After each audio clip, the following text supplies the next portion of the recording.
The Will You Grow Show goes live Sundays 9 to 10 a.m. Eastern. To receive notifications, click the subscribe button beneath this video or visit YouTube's Will You Grow channel to see more shows and videos. And now, here's Will You founder Angelique Medow with this week's Will You Grow Show. Welcome to the Will You Grow Show. How are you? I'm Angelique, and I'm here to ignite your inner courage to release yourself from limitations. I'm the founder of Will You and WillYouGrow.com, an inspirational multimedia company that provides personal growth and joy through education, conversations, and adventures. I'm in the studio with our audio aficionado, Ben. Hi, everyone. And our video Santa, Neil. Good morning. They make this show happen while sharing their colorful commentary. This is the 10th in a series of shows about self-care. Let's take 30 seconds to describe what self-care is and how it relates to rebellion. First, self-care is misunderstood. Self-care is not just pampering ourselves with pleasures. Self-care is knowing how we feel and what we think. It's knowing what we need and providing it and/or allowing it for ourselves. And self-care is knowing what we want, what's best for us, and allowing ourselves to be fulfilled. It can seem like a lot to manage. Self-care requires a keen mind, one that's willing to be clear and aware. Self-care requires an open heart, one that's willing to grow and let go of limitations. And self-care requires action on our own behalf, knowing that by caring for ourselves, we are caring for each other. And by loving ourselves, we are loving each other. And by caring for and loving ourselves, we are also caring for and loving the best for others, by being an example of care and love. And this makes the world a more caring and loving place to be. So you may be wondering how the topic of self-care relates to rebellion. Well, self-care and rebellion are intimately linked. How, you might ask?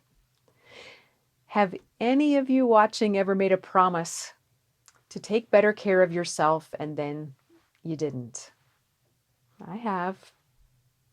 Has anyone made a New Year's resolution to get fit, to lose weight, to watch less TV, or to learn to meditate, and then fell short of that promise and didn't do it long term, or even for a very long time for that matter? Well, any of us who've promised ourselves the moon, only to be tripped up by our inner rebel and land somewhere in a ditch, well, this show is for us. So what is a rebel? A rebel is a person who rises in opposition and/or resistance against something or someone who we perceive as having power over us. Most of us can relate to feeling like a rebel at some point in our life when someone had power over us, such as our parents, teachers, religious and governmental figures. To help us identify each of our inner rebels, I'll share a story about mine. At a young age, too young to remember, my inner rebel just wanted rules to make sense. I felt that my parental governing body misunderstood the goal of life. This rebel within me had good intentions. It wanted to create a world where rules made things better for everyone. I wanted a world where just because was neither a sentence nor an answer. Unfortunately, by rebelling against my parents' governing rules, I made no change in the government. Instead, I spent hours of my childhood facing a wall, becoming angry and plotting my way to move out. While I waited for timeout to be over, in my fear of rebelling so much that I would lose my parents or get kicked out before I could afford to leave, my inner rebel created a mask to wear. My inner rebel's mask protected me by wearing a mask of hope. Hope that someday it would get better. Hope that someday they would understand. Hope that someday they would grow and want to learn new ways of being with me. Although this hope-filled mask acted like a sort of helium balloon to airlift me out of feelings of despair, I was unable to see how detrimental, how damaging, and how limiting this hope-filled mask of rebellion was to my own soul's growth. By always hoping and waiting for my parents and other people to change in order for me to feel better, I held my own happiness at bay, away from me, waiting for it. As a child, the mask made me hope that somewhere out there, people existed who would not be limited in their mindset to answers that made no sense. So I searched. And what I found, even into my adulthood, in my experience, was more people like my parents who chose to limit themselves. So my inner rebel would kick in, start to rebel against those people's limitations while also hoping that they would grow and change. And this kept me stuck. But it was all I ever knew, so it seemed normal. Into my 40s, I continued in intimate relationships with men who were not interested in personal growth. And my hope kept me stuck. Now, I'm not saying that all hope is bad. However, for me, it was deadly as I stayed in unfulfilling relationships for a long time, because my inner rebel said that through hope and faith, things would change. Over the years, I am proud to say that my inner rebel got a makeover. I exchanged rebellion for acceptance and courage. I no longer wait for any man or anyone to wake up, catch up, or learn that self-care, also known as soul care and personal growth, is not only important for vitality, joy, and interest in life, but self-care is also required to be in a close relationship with me. Because any man or anyone who doesn't want to love and care for their own soul as the treasure that it is, expects their mate, their friend, or their family to do it for them, whether he or she is consciously aware of this or not. And my soul is not made to give up everything I am to provide that kind of care for another adult soul. I am no longer a mommy or arm candy for adult male rebels. I am no longer a concierge to the needs of my family. And this is right and sound and the strong soul choice that I make for me. So what about your inner rebel? Although my inner rebel worked for me as a child, as an adult, it became a serious and nearly deadly limitation. So what about your rebel? What does it do for you now? And how may it work against your soul's greater good? We may feel responsible to rebel against what we think is injustice. It might be as simple as us thinking, quote, "I've had a long and hard day, too hard in fact. I think I'll rebel against the fact that I just had a hard day. I will reward myself by doing something that's deadly and hurtful to me and the people I love.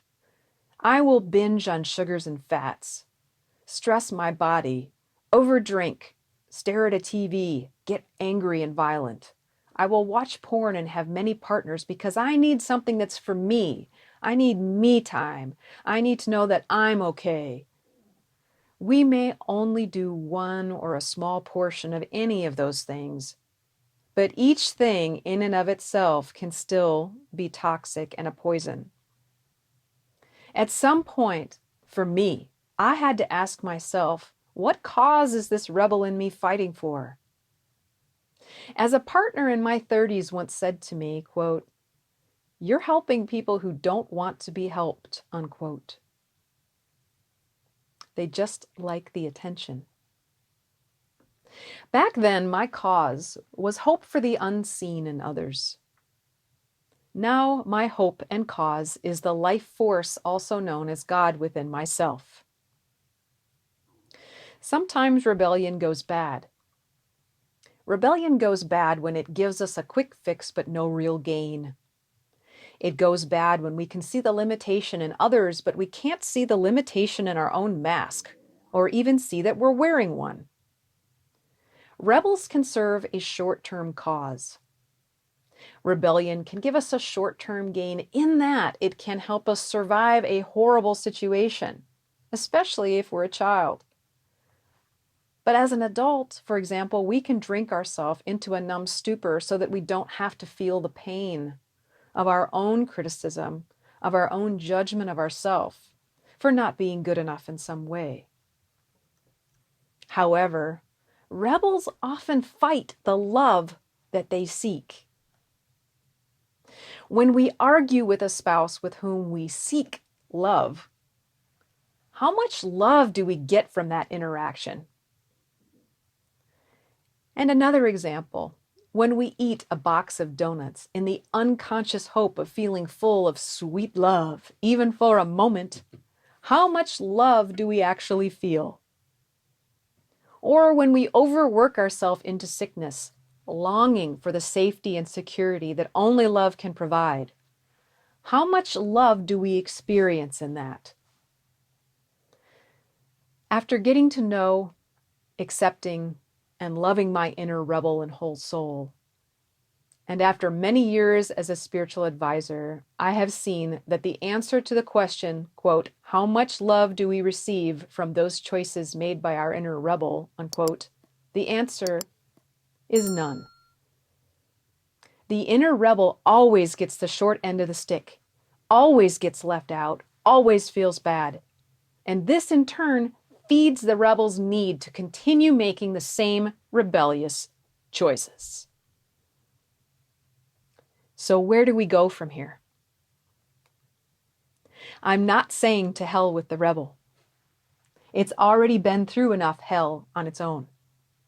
Because for me, life without real love is the worst kind of hell, and that's what it's living in. And hey, our inner rebel can be kind of fun and beneficial. Because at the heart of the rebel is the search and need for love. So rather than making a devil out of our rebel, rather than demonizing our need for love that manifests itself as an addiction, let's find a healthy way to experience love. What do you say? The healthiest way to rebel is to accept the rebellion as an act of self-love. Because we were unable to identify what was really going on with our rebel and what it really needed. It was that reason that it simply behaved in ways that got it some attention for a while.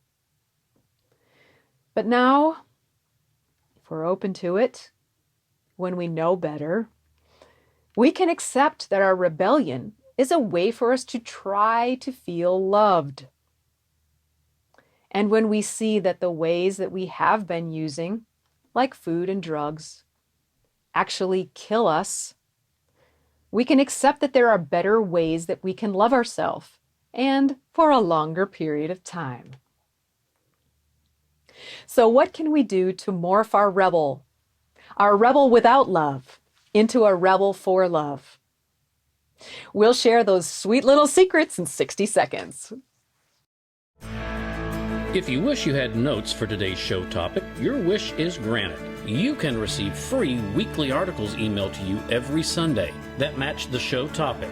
And you'll have free anytime access to all prior articles, shows, adventure videos, affirmations, personal success stories, and the latest happenings at Will You.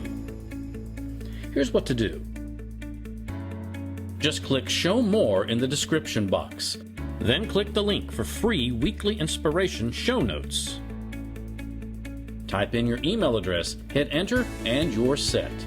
You'll start getting free weekly articles in your inbox every Sunday, and you'll have free anytime access to hundreds of inspirational ideas and support from Will You. Get your free show notes by clicking Free Weekly Inspiration Show Notes in the description box. You can heal with words, ease anxiety, create peace, hope, and love within with these elegant new hardcover affirmations books, card decks, and journals by Angelique Medow, founder of Will You and WillYouGrow.com. Join us on tour to meet Angelique as she shares hands-on tips to inner peace and harmony by integrating the affirmations books, card decks, and journals into your health and happiness lifestyle. I love getting to spend time with Angelique, and especially learning how to use the wonderful tools that she's created. I've been using them at home and taking the time to spend 5 minutes just to focus on whatever card I drew for the day. And it has given me some peace and space to just get calm. And then to spend some time with her today and learn even more about how to use these cards and to journal about these experiences. It's just even more fulfilling because she's such a sweet soul and makes it okay even when I feel frustration or I feel conflict. And she helps me see that this whole purpose of my life, no matter when I'm struggling or frustrated or angry or not happy and joyful and blissful, that all of that is still okay and that it's all for a reason. Using these cards, even without her with me, she'll still be there in those cards. Now that I know how best to use them and truly feel them, I have confidence that I am going to be so blessed. And I'm so grateful. Select a tour date now to meet Angelique and fun new like-minded friends for hands-on tips to more harmony in your heart, mind, and home. Click the link in the description box for April Brunch Series in Tennessee, and we'll see you there.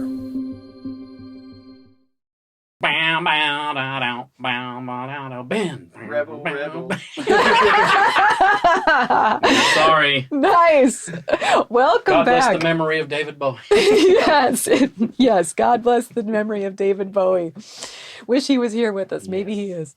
So, what can we do to morph our rebel without love into a rebel for love and accept self-care as the way to reformation, revolution, love, and joy?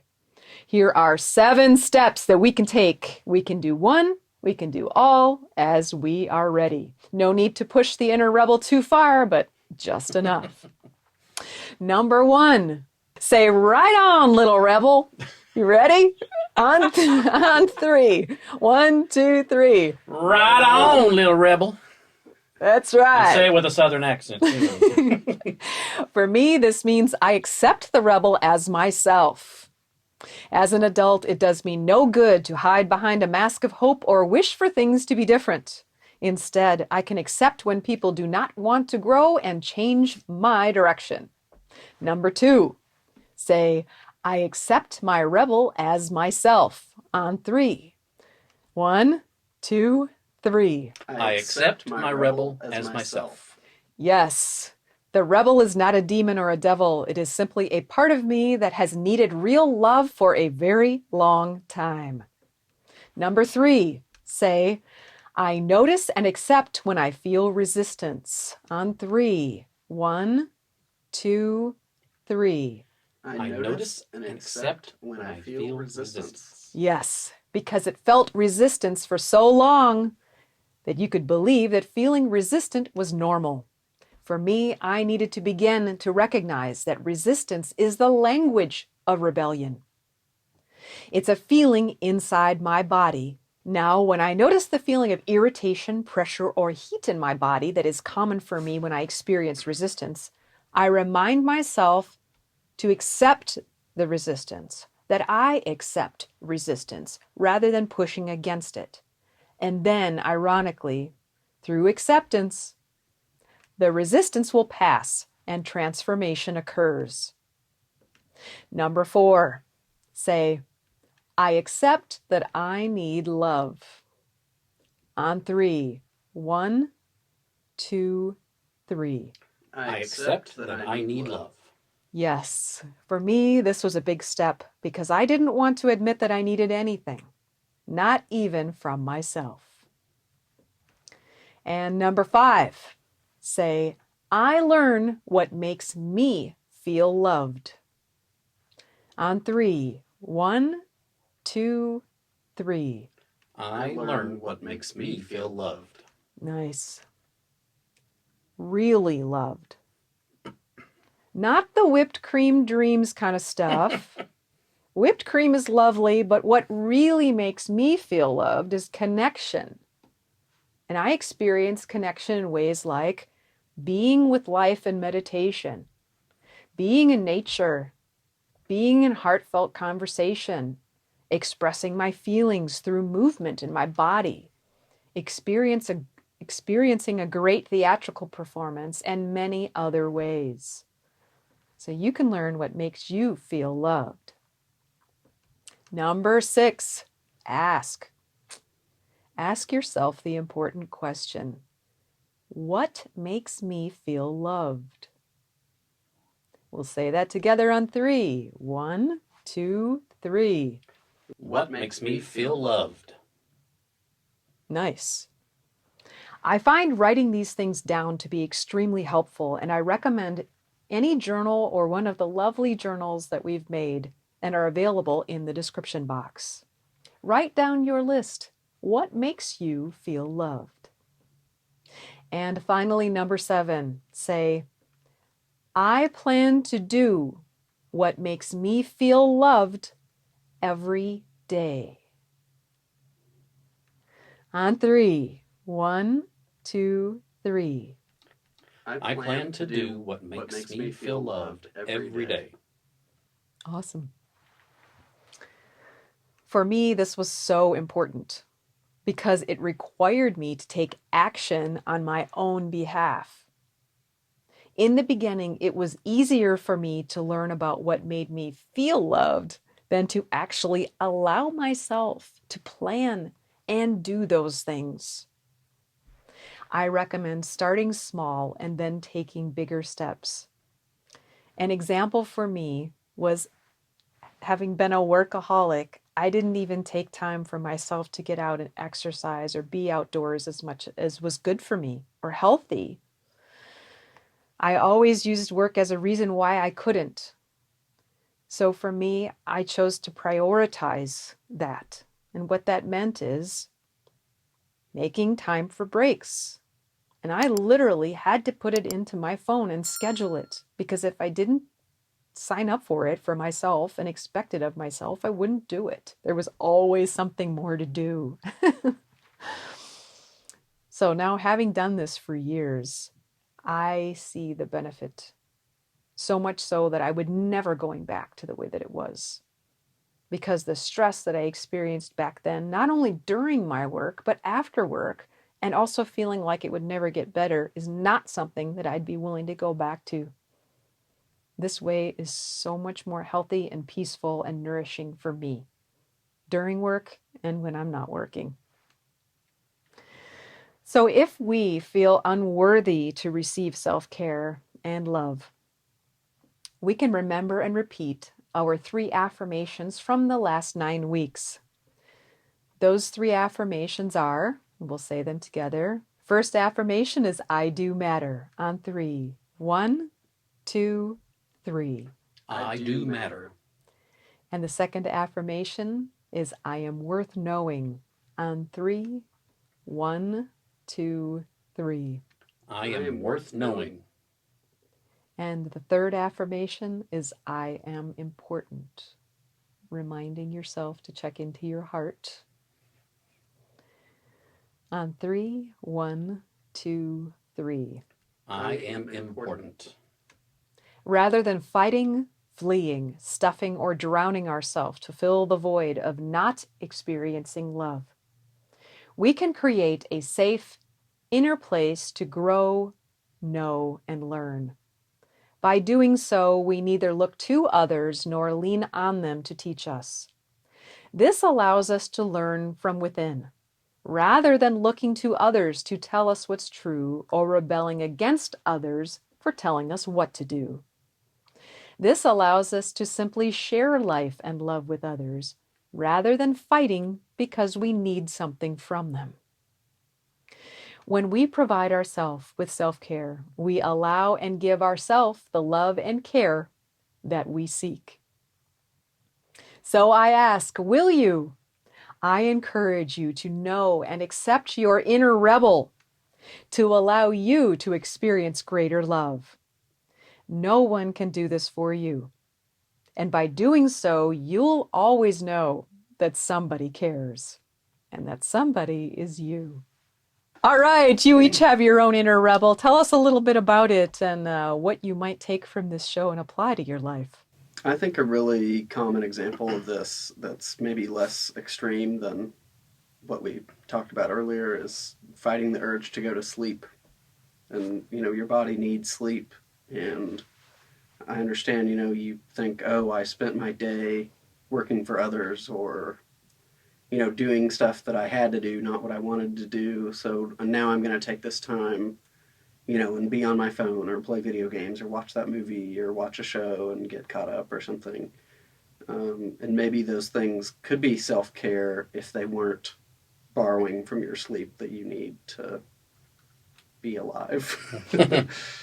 So, yeah, that was one that I was thinking of that I've thought about before, but not necessarily in these terms of sometimes self-care does feel like a grind or like an inability to do what you think you're wanting to do, but you have to eat food. Your body needs fuel. So anytime you're making a decision like sleeping or eating, drinking enough water, that is also self-care. So It's a form of love as well. yeah. Yeah. So what are you willing to implement in your own life? I gotta come to terms with my inner rebel. I don't think I still haven't. I've been an inner and an outer rebel for a long time. Long time. I would rebel at school. I didn't dare rebel at home. So I took it out on everybody else. I rebelled at work. It took me a long time to rebel at home. Then when I did, that was not pretty either. So I've yet to come to terms because I still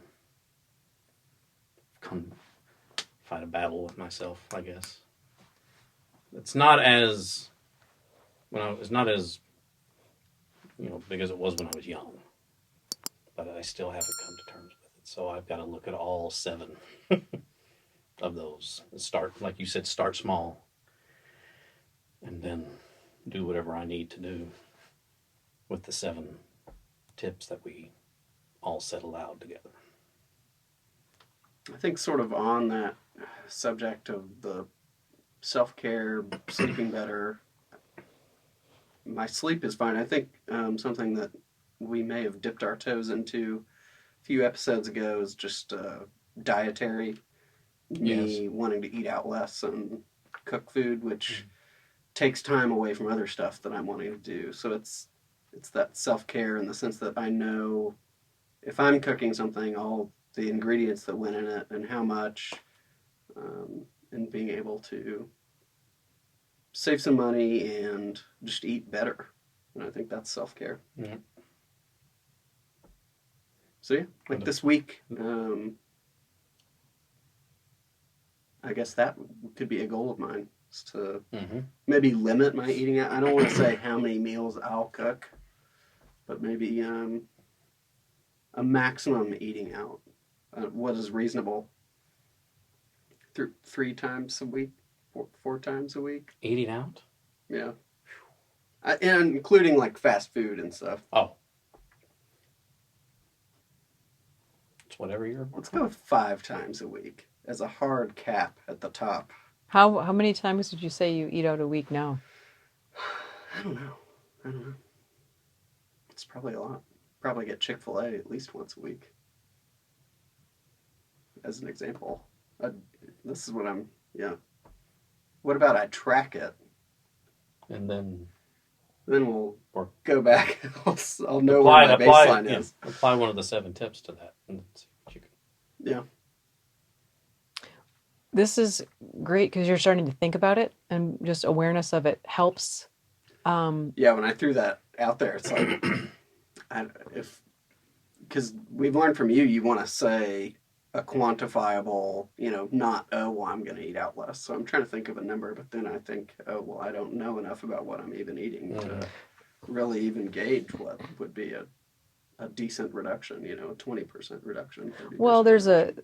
another side of this too, because what I'm hearing you say is that you'd like to eat healthier, but just saying you're going to cut down on going out does not help you at that moment when you're hungry.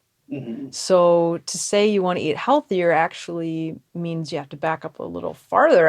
I would think, at least I had to do that, to say, okay, I know I have this really busy work schedule. I know I'm not going to have time to go somewhere to get something out to eat that's healthy for me. So I'm going to need to pack my lunch. Mm-hmm. I can't wait to start figuring out, what to do with my hunger after I'm already starving. I'm going to be in that fast food place eating something that I know isn't healthy. So it involves a little bit deeper level of care of saying, when's my body feel really great? Like, how often do I need to eat when my body feels great? Mm-hmm. And what do I eat that my body feels great? Now, I don't mean tastes great, but when you're, not just you, but we have experienced this with you, when you're checked out from how your body actually feels, you don't know what makes your body feel great. You only know what tastes good. Mm-hmm. Big difference. Yep. So just even getting in touch with the question of how do I feel, and asking ourselves that all the time, starts to allow you to recognize your signs of how the food makes you feel when you're feeling resistance, so you can recognize that your rebel is acting up. All these things. So starting out with knowing how you feel and how you want to feel better and what you're going to do about it. Those are some initial real things you can do every day. Are you willing to, even over the next week, just ask yourself how you feel and track it in a journal? Ask yourself as many times a day as you can remember it. At least once every hour. Put it on your phone as a bell. How do I feel? How do I feel? How do I feel? Which will help you to start getting in touch with how you feel. I've been doing that, but not journalizing it, not putting it down on paper. Great. Congratulations for doing it. And you're going to recognize that once you start to know those things that you feel, it's going to go deeper. Yeah. You're going to start to learn why and what it's attached to. And then once you do that, you can start to actually change it so you feel different or better than you do. Okay, cool. So next week, we get to see some journals. I'm excited about this. Woo! Let us know how applying today's concepts works for you. We enjoy hearing from you. Let us know in the comments section. We'd also love to see you in Knoxville, Tennessee, any Sunday in April for the Will You Grow, Love, and Adventure Brunch series at Knoxville's luxury venue, Ancient Lore Village. Check out the event venue next for all the delicious details and book your tickets for future fun with us in April. And now I send you off always with love. From Angelique and her inner rebel. Join author and guest speaker Angelique Medow for Will You Grow, Love, and Adventure, an April brunch series at Knoxville's boutique resort, Ancient Lore Village. The bountiful Sunday brunch is $35 and begins at 1 o'clock. Feast on breakfast casserole, seasonal salad, fruit skewers, biscuits and gravy, pork loin, and pecan rolls outside and under cover by a grand fireplace, radiant column heaters, and a stunning view of the blue-hued Smoky Mountains. Then get cozy for Angelique's inspirational tips to harmonize your heart and mind for everyday feelings of love and inner peace. Next, take a guided tour of the magical village. For overnight accommodations, reserve one of the 9 immaculately designed village dwellings to reconnect with nature, yourself, and your loved ones as you explore the village's 67 acres, its archery and axe throwing range, stories around the flickering campfire, and the nearby Smoky Mountain National Park. Don't miss this beautiful opportunity any Sunday in April at 1 o'clock at Ancient Lore Village, just 15 minutes south of downtown Knoxville, Tennessee. Enjoy life with wonderful people and fulfill a fairy tale fantasy. There are only 30 tickets available each Sunday, so reserve your tickets now for the Will You Grow Love and Adventure Brunch Series any Sunday in April at Knoxville's luxury venue. Click the description box below, then click the link titled Brunch Series in Tennessee. Join us at Ancient Lore Village any Sunday in April at 1 o'clock. You must have tickets to attend, so click the link in the description box for April Brunch Series in Tennessee to get your tickets, and we'll see you there. For more information about programs offered by Will You, mentoring with Angelique, and to watch video success stories from clients, explore willyougrow.com. If you or your company are interested in inspiring our mutual audience by sponsoring this or another of our programs, let's talk about it. Boost viewer confidence and trust in your company. Call 1-833-WILL-YOU, then press extension number 6.